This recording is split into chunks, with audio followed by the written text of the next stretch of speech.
اعوذ باللہ من الشیطان الرجیم، بسم اللہ الرحمن الرحیم۔ میں سید علی شاہ جیلانی آپ سے مخاطب ہوں، آپ کے مسائل اور ان کا حل قرآن و حدیث کی روشنی میں۔ آج آپ کے سامنے ایک عمل پیش کرتا ہوں، جو عمل غیبی امداد کے لیے اور حاجت روائی کے لیے ہے۔ یعنی کوئی بھی حاجت ہو، اللہ تبارک و تعالی اسے پورا فرمائے گا اور آپ کی مراد پوری ہوگی۔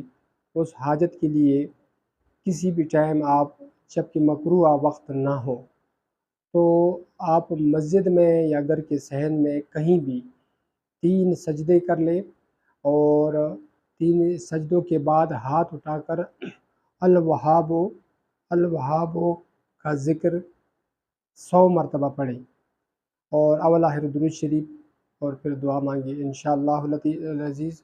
کوئی بھی مراد ہوگی اللہ تعالیٰ پوری فرمائے گا، کوئی بھی حاجت ہوگی، حاجت روائی ہوگی، غیب سے مدد اور امداد ہوگی انشاءاللہ العزیز۔ جزاکم اللہ خیر۔